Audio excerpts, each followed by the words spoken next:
Thank you. Thank you very much. It's a pleasure to be here. It's great to be here.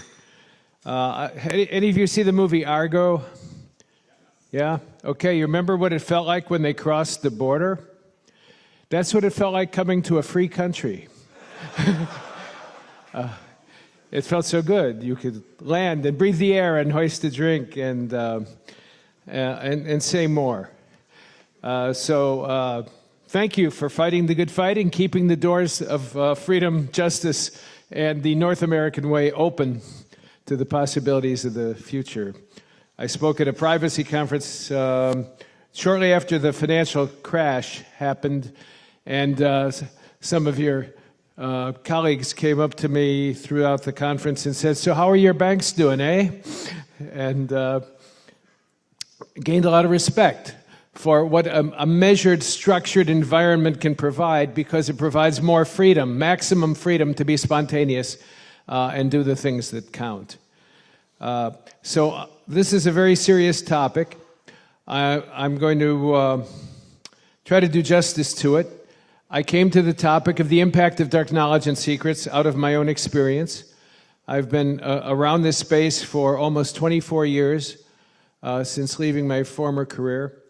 And I've gotten to know people who have shared many of the consequences of doing the kind of work that many of you do, most of you do, all of you do, one way or another, in security and intelligence, and the two are more and more difficult to distinguish from one another. I was trying to engage people once upon a time in a bioethics unit of a medical college where I lived, with the fact that torture was becoming institutionalized. This was before we knew it. In other words, the New York Times, Washington Post, etc., had not yet done the stories that revealed the extent of rendition and torture. And I was talking to people who did torture people and created conditions that they called oops deaths. You know, when you're working with someone and suddenly, oops, they're gone, and you have to call in a physician to falsify the death certificate and say it was from natural causes. And I was talking to people who were tortured. And so I was trying to get these people to engage with the fact that the CIA and others were now formalizing these procedures. And the therapist who ran the program told me to read about trauma. And I did, and I went back to her and I said, "Thanks, that was interesting." She said, "Do you know why I told you to read about it?" I said, "Of course, because I'm talking to people who have been traumatized." She said, "Anything else?" And when we're in denial, we don't know we're in denial. That's why it's called denial. I said, "No, I don't see anything else." And she said, "You're showing all the symptoms of secondary trauma. By engaging with these people, by taking in what they're saying, you need to be debriefed." And she suggested doing certain things, which I'll suggest at the end of this talk we can all do just to maintain ourselves in as sane and reasonable posture as we can, given what we now call the consequences of moral harm, which is working in situations which ultimately take us over and compel us to do things which violate our own conscience, and simply the post-traumatic stress of dealing with some of the things that I'm going to illustrate. So it's a serious talk.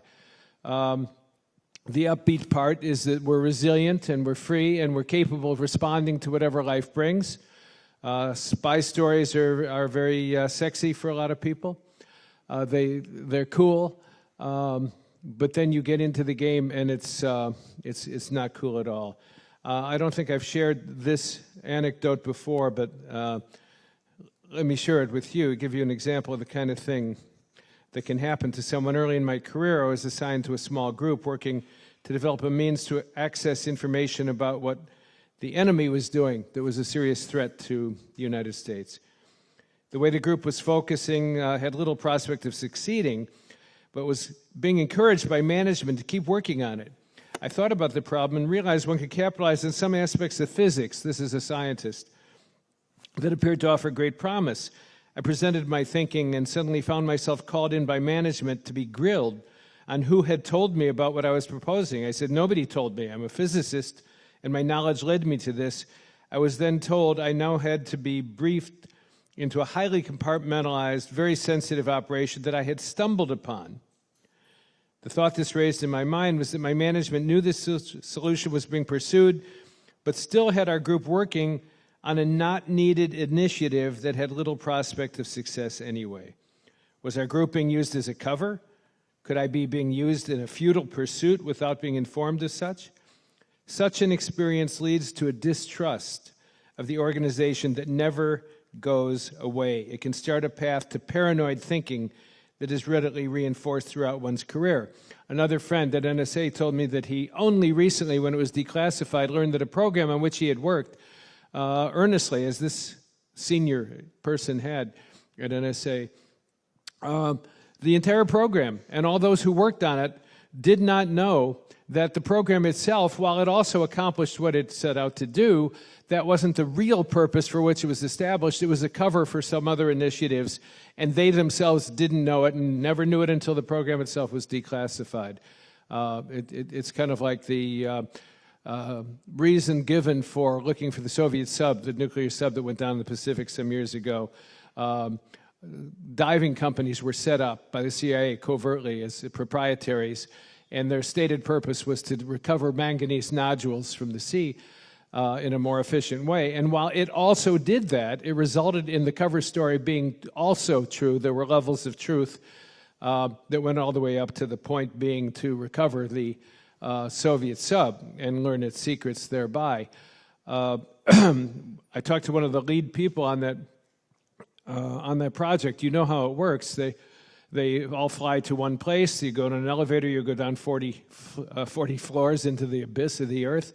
You have a meeting in a secure place. You come up, the meeting never happened. You disperse, there are no records, there's no history. History is like listening to a symphony in a hallway with a lot of dead spots. I once asked the lead historian at NSA, so what can you and I discuss with a reasonable assurance that by the words we use, we're referring to the very same events, meaning them in the same way? And he said, anything at all, up until 1945.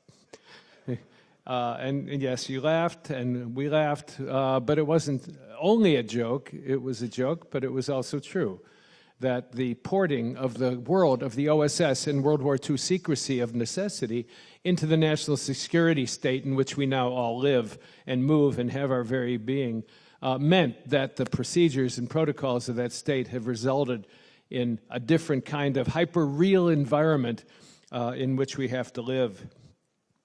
This gentleman went on. Much later, I was informed by another manager he was battling to have me briefed, included on another highly sensitive initiative. He was concerned that the mix of people involved could be led astray and said management was balking and including me, which just drove my boss to be more concerned. I was briefed into it and found it was an experiment being run by a contractual organization to try to verify a hypothesis. It was fundamentally a scientific experiment. The others in the group were engineers, not scientists. As I examined the protocols of the experiment, I found holes where one could manipulate and control the results to be what one would like them to be. I raised these to our group and said we needed to revise the protocol. If the hypothesis was demonstrated to be valid, the government would spend millions of dollars pursuing it, and the contracted organization would make a considerable profit. We needed to be as sure as we could be that the experimental results were valid. I met huge resistance. The contractors balked. The next week, I was called in and formally debriefed from the effort. The debriefing included that I could never say anything about the project, nor even acknowledge its existence without being subject to serious punishment. This illustrates, he said with subtlety, the tools that exist in our domain to control a human being and the dilemmas into which one can be thrust and with which one has to live. This is an example of moral harm. All of the principles of his scientific training and focus had to be set aside on behalf of a really internal nefarious purpose. So that's what can happen to you in security. That's what can happen to you in intelligence. And by the time it happens, you've already committed. The second foot has left the cliff, which is the definition of commitment. These are the kinds of things that can happen when you're really on the front lines. Quote, the trauma can last a long time. Those of us who worked counter-terrorism before 9/11 had no time to grieve or otherwise deal with it at the time. Consequently, we are still dealing with it. I saw a psychiatrist after 9/11. He talked about fighter pilot syndrome. One is fine and appears to be coping well while the tension is on. But once it lets up, brain chemistry goes crazy. When bin Laden was killed, I watched TV coverage of the party outside the White House, and I sobbed for an hour.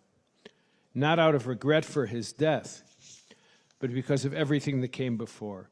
It takes so long to train a good counterterrorism analyst, yet managers are careless in burning their people out so quickly.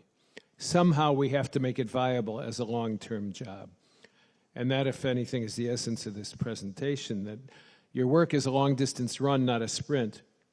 And while there are intermittent things you can do, there are larger things you can do to manage over a lifetime, over the cycle, the arc of your life and engagement. The consequences of necessity which come from doing what you are doing. So I'm not bashing Intel. We have to do this work, and we haven't found a way to do it cleanly. It's just not the way the world is set up, humans being what we are. Maybe we'll be able to tweak ourselves going forward and come up with better varieties of human or subspecies to develop into species, and then our successor species will eradicate us, eat us, and move on with a higher moral purpose. But the very eating suggests that might not be coming. So we don't know how to deal with reality except forthrightly. Philip K. Dick said, reality is that which refuses to go away just because you don't believe in it. So it will come back again and again. So this is not a moralistic talk. It's about the consequences we all experience because they're significant. And they do not go away because we minimize or rationalize or deny the reality. The nature of the work, in and of itself, can cause trauma. It can tie people into ethical knots. It can fray bonds of trust, and it can lead to substance abuse, relationship hopping, divorce, and suicide. I carry on my brain, said one senior professional to me, 23 suicides. 23 suicides. The most recent are senior people at the agency who could not live with what they knew. Not merely what they did, but simply what they knew. So it does apply. It does apply to security as well as intelligence. When you join an intelligence service at the start of your career, you're involved usually in low-level apprentice-like tasks. They're usually far removed from traumatic action or profound moral considerations, and you don't make the decisions anyway. You're assimilated into the environment, into the culture so quickly. You become part of it. That's why Timothy Leary said, you never get the truth from a company memo. The higher up the ladder you go, the more you become assimilated, like Invasion of the Body Snatchers. Anyone remember that book or movie? Invasion of the Body Snatchers. People look like your neighbors, but when they open their mouth, there's a kind of wailing alien sound because they become something else over time because the culture has assimilated them and they have compromised themselves in order to keep dealing with it. But in the course of your career, your actions and decisions slowly grow into being, like the frog being heated, almost imperceptibly for most of us. One may suddenly awake to where you are and realize that you haven't been prepared for this and realize one is now deeply into the situation, well beyond a point that one would have stepped into if it had been presented from the start. And when this is the case, it is always too late to step back. As a friend at CIA said, how do you deal with it if you discover that you have sold your soul and you don't realize it until after the transaction has been completed? Okay, are we light enough now? Are we? I'll try to include periodic jokes, but serious stuff. The same waking up moment applies to technologies you develop. Whether it's weapons you're working with, information weapons, or genetic modification or total surveillance, there's tension. And just because you can do something, should you do it? It's true of many technologies that once you start, you can't go back. Some of us are smart enough, said my friend, And excuse me when I use language like this, it's because I'm quoting. I would never myself use language like this, not in a public setting. But he said some of us are smart enough or in on enough to be scared absolutely shitless of the possibilities or trends that we see. For example, working on autonomous robotic weapons, which you know, driverless cars are nothing compared to pilotless drones, which have the capacity, which we now have, but haven't implemented on the battlefield yet, to make the decisions with the human out of the loop, or the human and ancillary add-on to the decision-making process. Terminator stuff. So the phrase he used, "we are scared shitless," suggests to me a traumatic impact because you have to deal with it. And I want to make the point that this applies to ordinary security professionals as well. He said, one, I was the last line of defense for a property that I could demonstrably prove was being constantly attacked. I never knew when the shoe would drop. When will they get in? I would go to sleep wondering if tonight is the night I'm awakened by a page that said we've been owned. I would pray it would be some 0 day out of my control. Maybe I wasn't smart enough to be up to the job. And of course, some of you know that none of us are smart enough to do a job which is impossible to do, which is defending the entire perimeter of what no longer has a perimeter. So, as a friend, a hacker friend said, I guess my job is to prevent the company I work for from being owned. We get owned a lot, so I guess I pretty much suck at my job. And we went on from there, the remediation after the fact. So I pushed myself, he said, more and more. To attack, all you need is access to the internet. And according to the security community, the attacker always wins. So to defend, you just need to run a ship tightly enough to keep out the entire internet. It's a game you're set up to lose. If you have integrity at all, it drives you crazy. You can play, but you can't win. So it's Chinatown. Now, I used that phrase in a talk I gave in New York recently. It's Chinatown, Jake. It's Chinatown. And one of the young things, that is anybody under 60, came up to me afterward and said, you know, they don't know what you mean when you say it's Chinatown.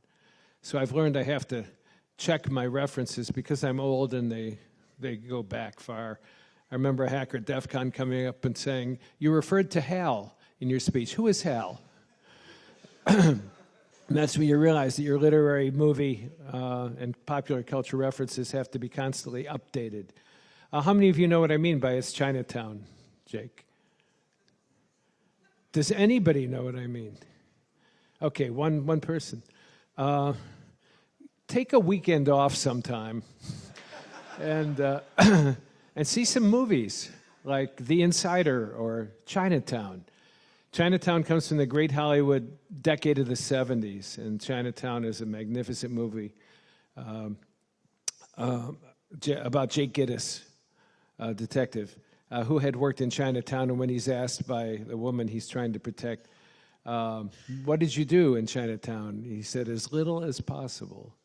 As little as possible. And at the end, when the consequences of a corrupt world finally come raining down on everybody's head, his partner, to get him out of the line of fire, says, come on, Jake, go home. It's Chinatown, Jake. It's Chinatown. If you see them, seriously, see the movie. We still call them movies, right?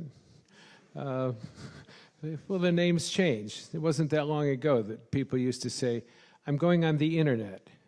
Well, now nobody says I'm going on the internet any more than you came in here and plugged something in and said, I'm going to get on the power grid now.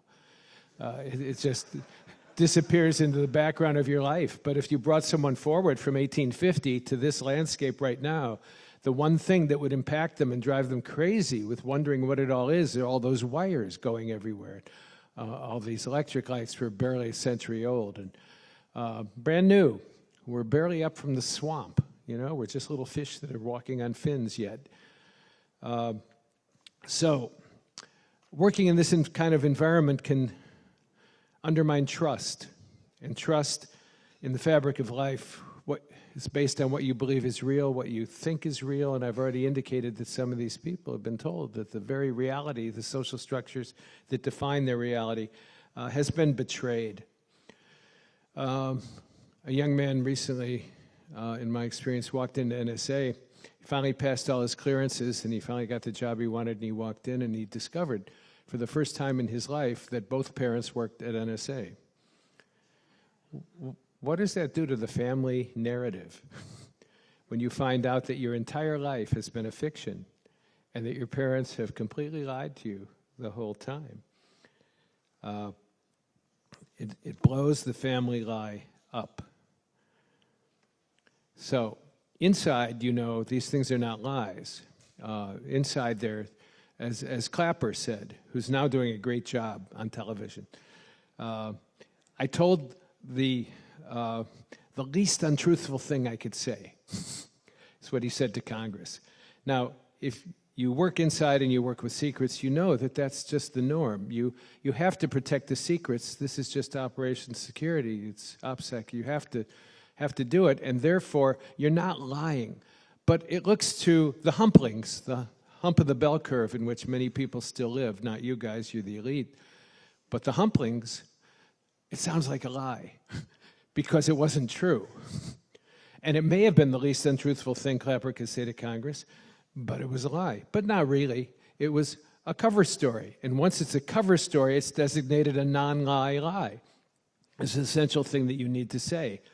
As someone said in the office of one of the agencies, the person responsible for liaising with the Brits, with whom Americans sometimes fantasize they have a special relationship, he was saying, we really need to take care of these people. They're, you know, these are our friends, our allies from long ago. And the assistant director of SIGINT said, excuse me, we have no friends. We have no allies. All we have are targets. And that's the hyper-real environment in which we live, in which everyone is a target of everyone else. And that's why as the boundaries went down, when the information world became what it has become, things that were stood up as if they belonged to nation states no longer belong to nation states. They belong to transnational sources of influence and power that do not even have names yet. They wait for names to make them intelligible to the masses. And things that were supposed to be international have come home to domestic. I was talking to an FBI conference once about that dynamic, and the special agent in charge of that particular city said, bingo, bingo. He said, I used to be able to appeal to people, Americans, that is, south of the border, on the basis of patriotism. And now what I'm hearing more and more is, I would like to help you, but.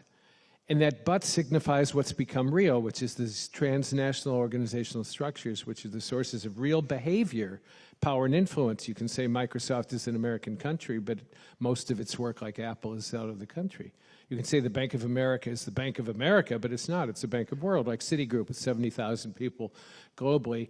Its causes for behavior are not national anymore. So when the CIA was stood up, it was to be an intelligence organization that did target targets everywhere outside the United States. And the FBI was a police organization intended to work within the United States, but now the FBI of necessity has offices all over the world, and the CIA works hand in glove with many domestic organizational structures, contrary to its charter, contrary to what we thought was the rule of law, because the necessity of the technological compelling condition mandates that they do that, and that's why the boundaries are down and the information transits in and out in a perimeterless world, so perimeter defense is meaningless.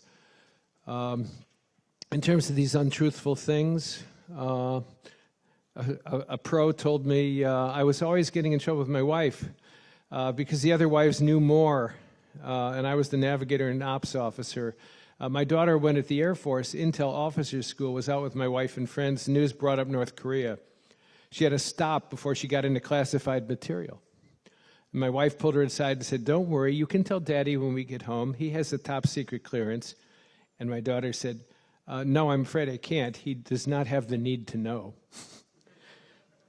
And the man said, I smiled with pride when I heard that story. In other words, this is what happens to you as you are assimilated.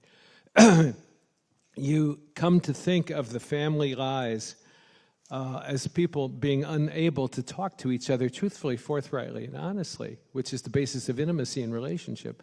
You think of that as the norm. Excuse me. So this is part of what can happen to you. You develop pride in the inability to tell the truth. And you're dealing with unknowns all the time. And when people are confronted with danger or discomfort, the first thing they use as a hypothesis to explain it is what comforts them. It's not necessarily what is adequate to the data. It's what makes them feel better. And it's always in terms of the paradigms of the past, not the future, because the future is constantly pulling us now more and more into new structures. The instinct is conditional on fear. And so we go back to something inscribed in memory to alleviate the fear and alleviate the traumatic impact. It undermines trust not only in other people, but in our own maps of reality, and it makes for crazy-making experience. We try to build a coherent view of the world, and we find ourselves inside a Philip K. Dick novel. I'm going to do this again because I paused recently and said, and who knows who Philip K. Dick is? Okay, more hands. Rest of you, take a week off. Read Philip K. Dick through a scanner darkly. Do androids dream of electric sheep? You've seen Blade Runner, right? Okay, Blade Runner was based on what we used to call a book, and it's they're not always that well written. He just pulled them out of his hat and wrote. He was diagnosed as a paranoid schizophrenic, and that's why his work stands as it does, because we live in the world that a paranoid schizophrenic is actually defining very clearly for us. We are dealing with a paranoid schizophrenic, and I won't say his name, but schizophrenia is probably too hard. Paranoid, certifiable, those things might apply.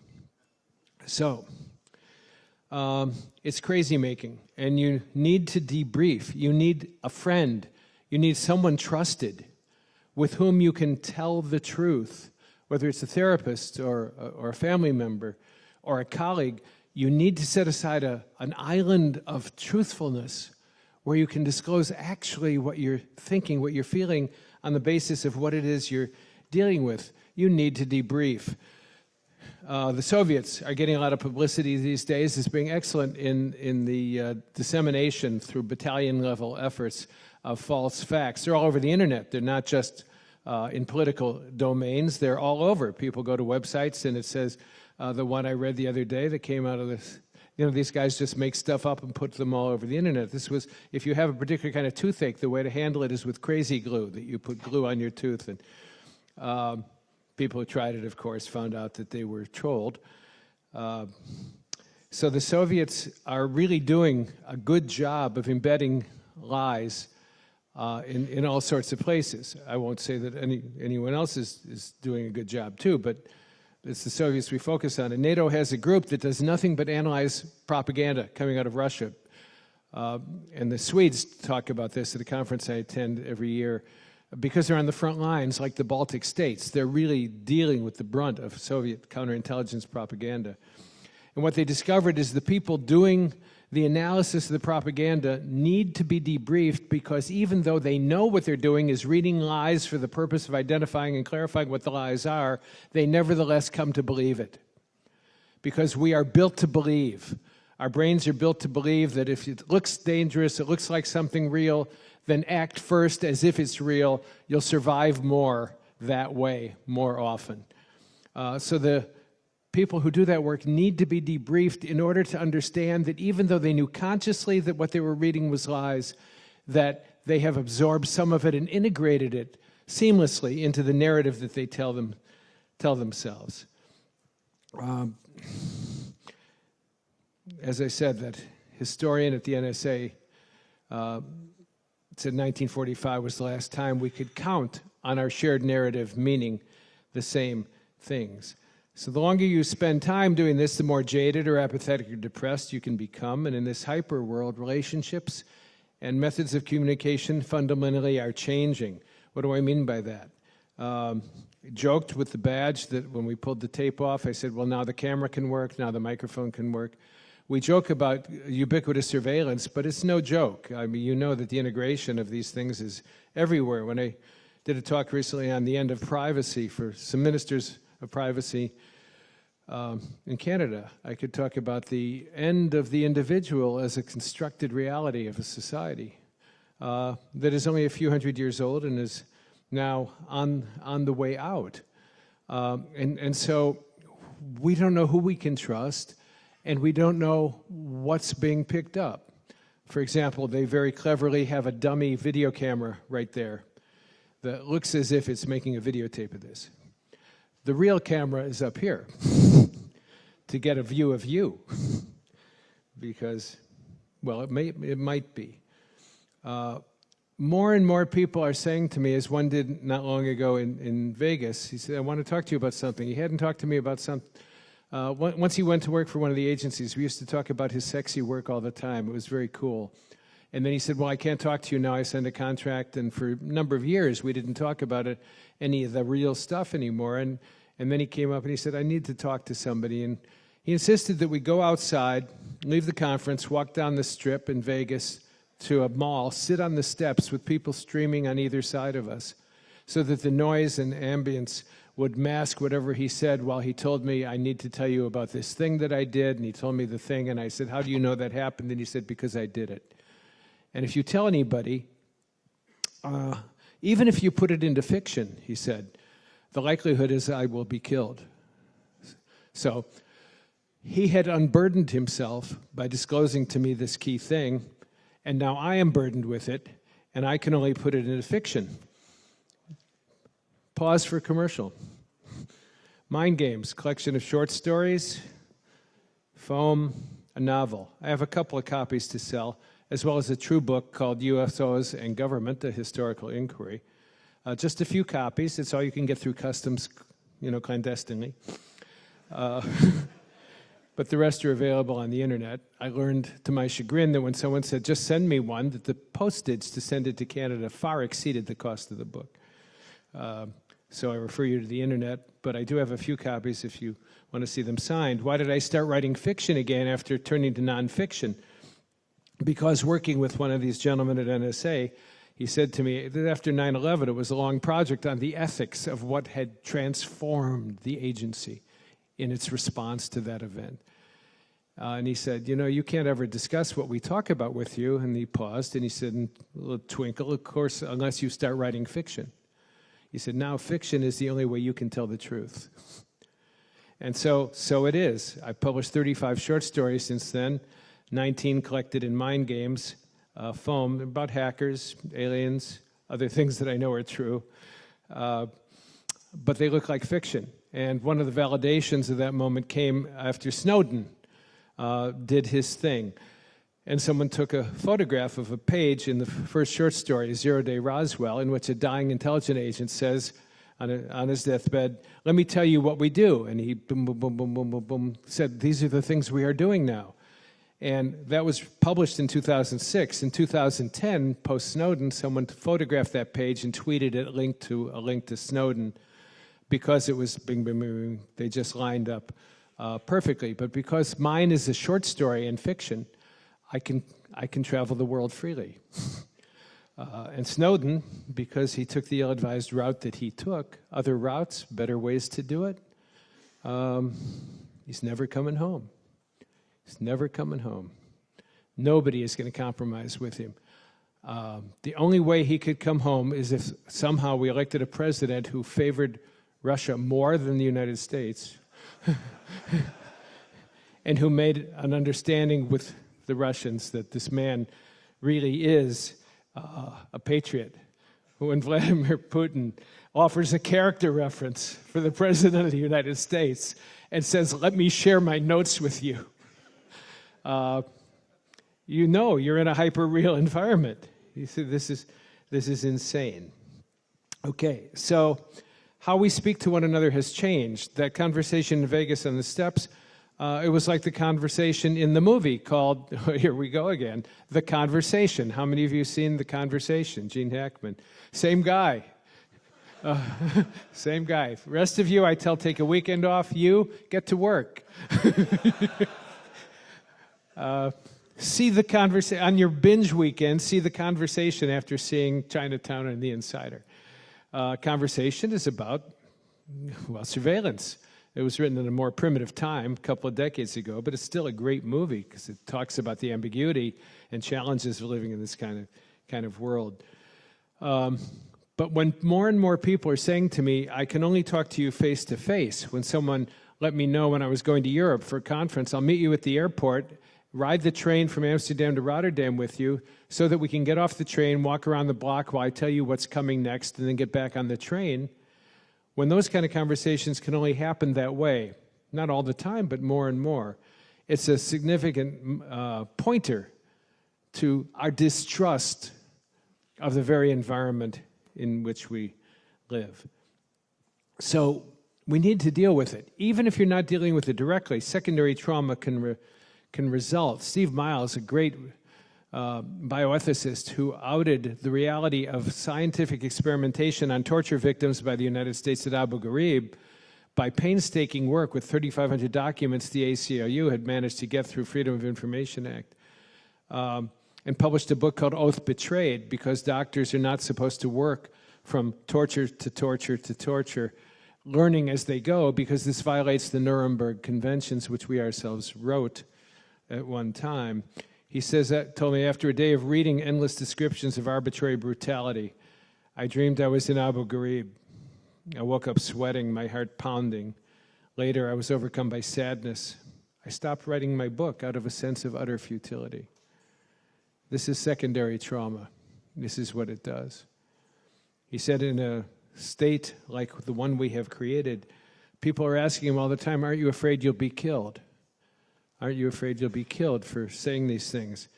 He said that's a secondary effect of living in a torturous society, that this is what people come to fear, and then we act on what we fear, and then it becomes the reality of the social network. Secondary trauma, he was told. He was advised to spend time with family, to spend time with friends, gardening, music, coming out of scenes of unspeakable devastation. He says he goes to a town in Italy 3-4 days, just sits in cafes, talks to people, and reestablish links with what we call normal in order to assuage his own tortured soul because the devastation. A week in a small town with a decent fish market, he says, after 6 weeks of a parade of dump trucks loaded with bodies. It's the last test of my strategy developed over the years. It beats breaking down and sobbing in a grocery market because I got the cultural bends from ascending too fast from my first experience in a guerrilla war zone. So this is the voice of experience, and I encourage you to consider it. We're dealing with this now with drones. People who live in Vegas, Nellis, wherever, spend time with their families, dinner, soccer game for the kids, wake up in the morning, go into war. They're in a shed, they're at a screen, 12 hours of war, killing people, sometimes by mistake, sometimes not. Coming out, home to dinner. Wife says, how was your day, dear? And as I said, in a world of secrecy, all you can do is say, it was fine. A friend who said he was told about all the 12-step programs, Alcoholics and Drugs Anonymous and so on, when he joined the agency, and he said, why do you need these? And he was told, when you've listened in real time to terrorists slitting the throats of victims, and you go home and all you can do is tell your wife it was a fine day at the office, you'll learn why we need these groups. And in InfoSec, I remember someone sitting in his office sobbing after a breach had compromised his entire organization. He said, I have encountered the face of evil. This is when you know good and evil exists. You don't know how to define it, but you know it when you see it. So it can kill relationships. It can lead to a constant sense of danger and hypervigilance. Paranoia slowly sets in, said one. Is somebody following me? They're always watching. They're always doing operational security in the street. They go into a restaurant. I met someone from CIA, and even though they'd been out for a while, they sat in the corner, back to the wall, being able to see everyone as they came in. When I'm in Israel, I do that.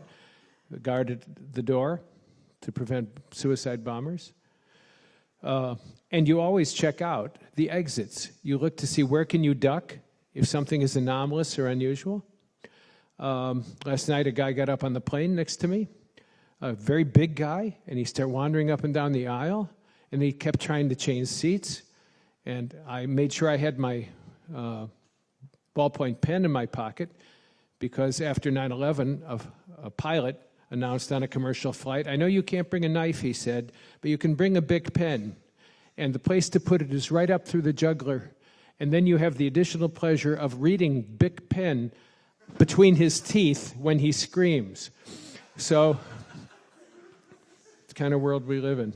So I noticed the anomalous behavior and checked with the stewardess, because he went up to the stewardess, and I thought he's hassling the stewardess. You know how much video there has been of flight problems these days.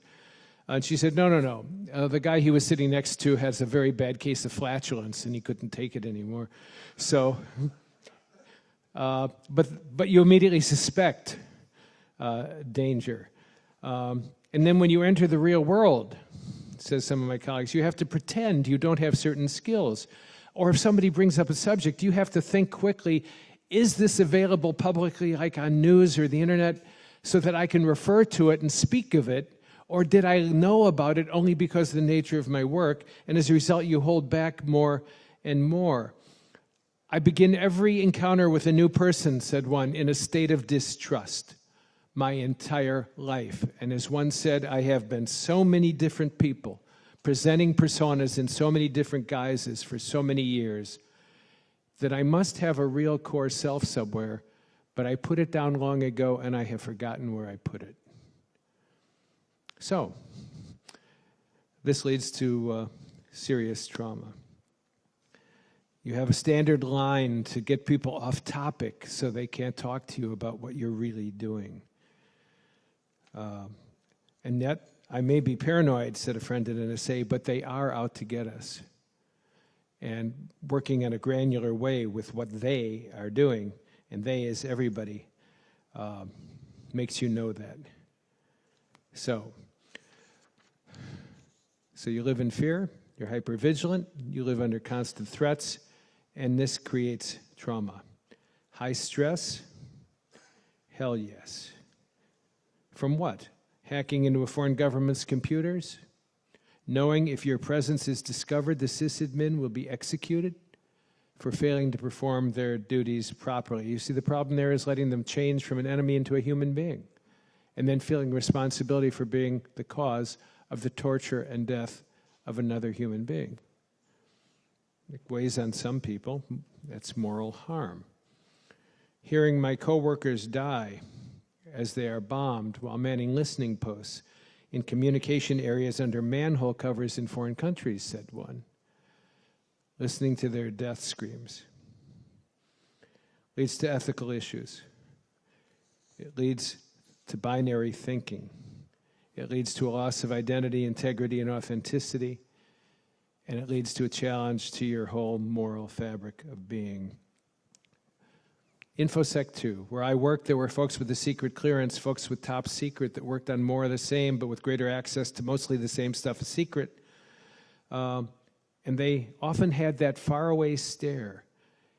Inevitably, the question of how they liked their work would come up. Most did not, or would not answer. Some answered in a roundabout way. The work's very important, or you know you're helping to save lives. The kind of thing I just did is a rationalization to say this work has got to be done. And it does, but you emphasize that. One guy said, I can't answer that question. I asked if that was because his work was classified, and he said no, he just truthfully didn't know. And he said, you're brought up in a world where you're taught certain things are right or wrong. You're faced with what's wrong, but you have to do it anyway. The security analyst nature of knowing and analyzing choices and knowing how much of yourself you're putting into each decision and which choices you can live with, and then those are the choices that aren't made by the higher-ups. And then you never discuss these things or this problem with another human being because you're afraid you'll lose your job for telling secrets, or worse, that your peers will think you are weak. You can't show weakness in front of a peer, and so you can't win. Even when you make the right choice, you have to learn to live with your victory in silence for the same reason. A friend in the CIA did a very good job. It's part of a team that tracked down a Pakistani assassin who killed 2 CIA employees in front of the agency. And they went there and they got him and they brought him back and he was executed. and went into the director's office, and she was given a plaque for the work she had done, and then she handed the plaque back because it never happened, and she wasn't there. And then you live with that secret success as well. Seeing that 1,000-yard stare on others around me would wear on me, said my friend, and I didn't even see what they saw. I would say, "Are you okay?" And it didn't seem to help either of us, especially them, when all they could say, "The world is a bleeped up place." The world is a bleeped up place. I once held a senior person from NSA while he sobbed. And he said, "I killed people. I tried, but was I arrogant? Did I do enough?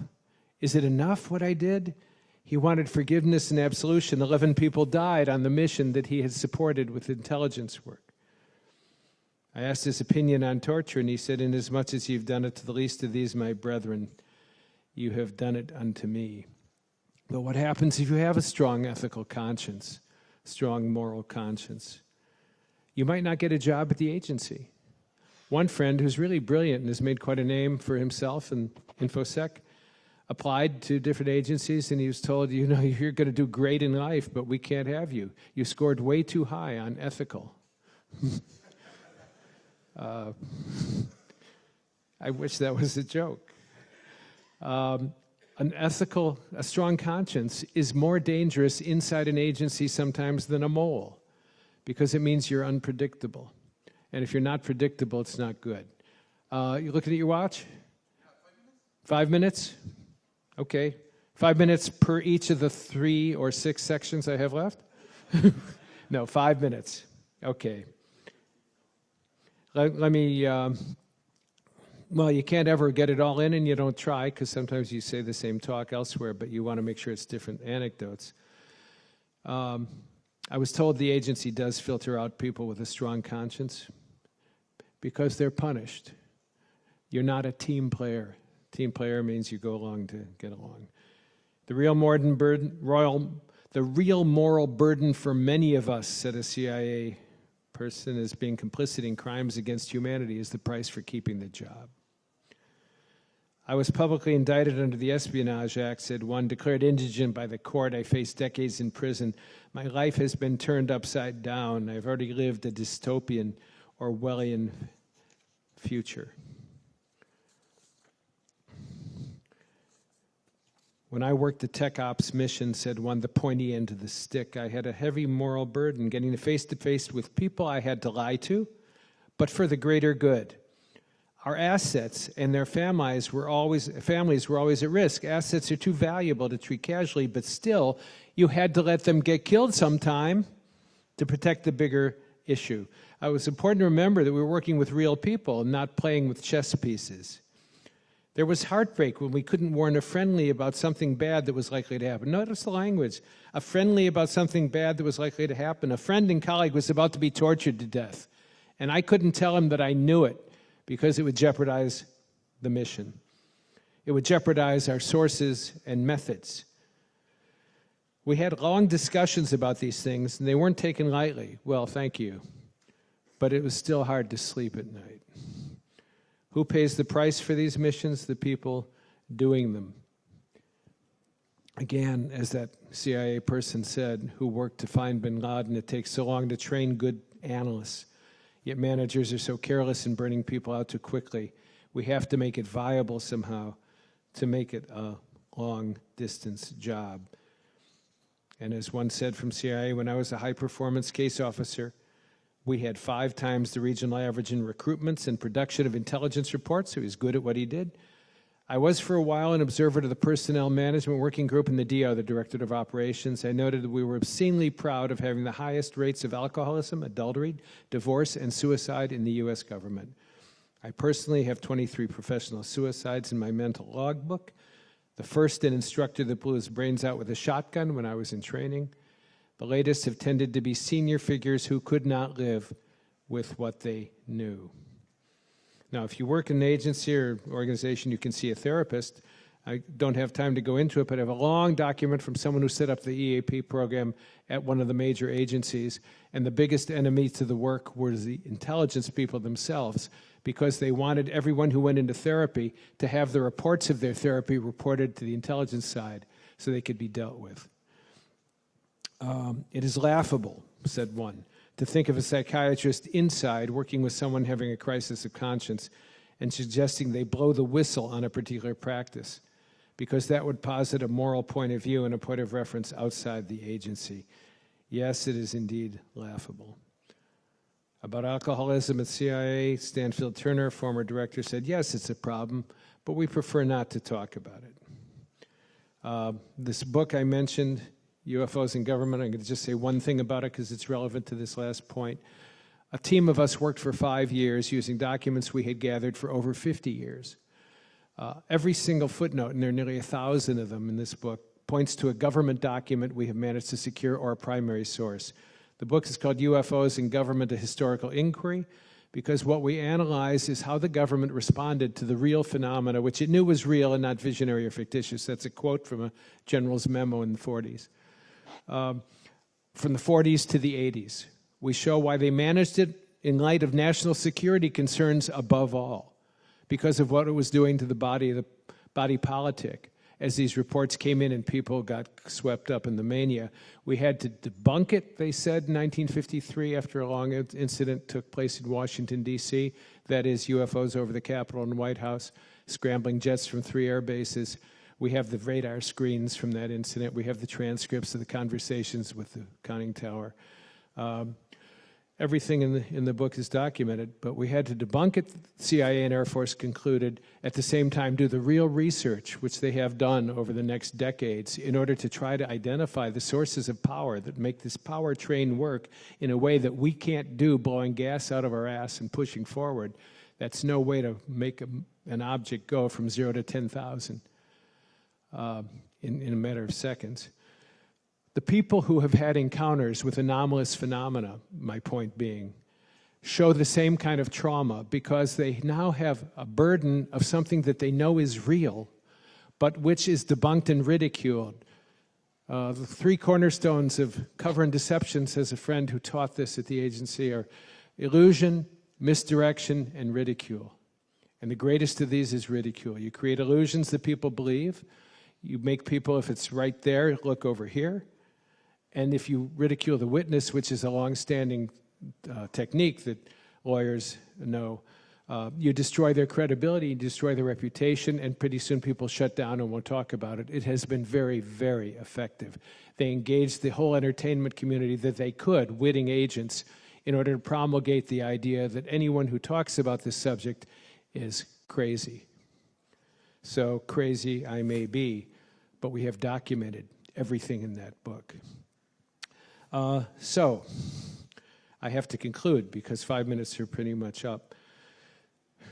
As I said, family, friends, crazy stuff like gardening, getting your fingers in the dirt, getting your brain somewhere else, listening to music, using techniques like yoga and meditation, mindfulness, becoming fully conscious, because trauma goes into the body and the body then reacts as if it's present in the current moment, and becoming present to your body again so you can short circuit the memory, that loop, that closed loop, mindfulness, therapy, mutuality, communities of redemption and discourse, like those 12-step communities, doing what works, and managing our grandiose egos.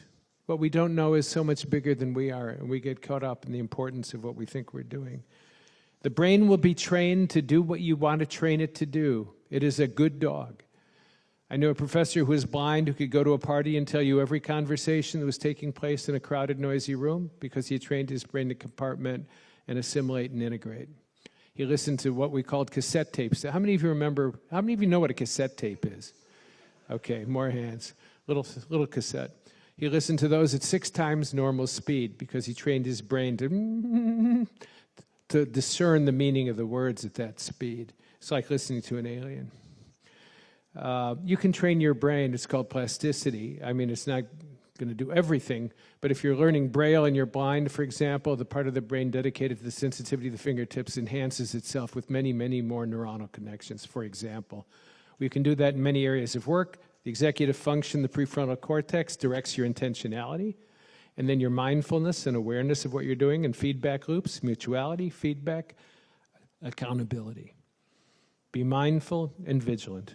Trauma does have hidden creative properties, and people who transcend it and deal with it and become more than it are greater, stronger, and more resilient and more powerful than those who have never dealt with it in the first place. So we don't want to stop these challenges, but we want to manage them appropriately, integrate them, and transcend the impact of what they do if we're unconscious about them. So this is an encouragement to be mindful and vigilant over your lifetime, over the arc of your professional career, and recognize that there is a core self that may have criteria and values that aren't always supported by the organizational structure or its culture. And it's your job to create an alternative culture where you can at least go in order to true up and become more true to that core self you have discovered, which is essential in order to realize a viable life. So that as you get older, you realize you have this torch for just a few moments. You want to make it burn as brightly as you can, and you want to be all used up when you die. Take that from an old man. It's true. Okay, all done? If somebody wants a book, at the Canadian exchange rate, these are a bargain. Same dollar value. 74 cents the dollar, $25 US is now what? 20 times 0.74. What a deal. Just a few, but you can also get them online, of course, digitally, Nook, Kindle, and that. Okay, thank you for being attentive. I really appreciate it. Thank you.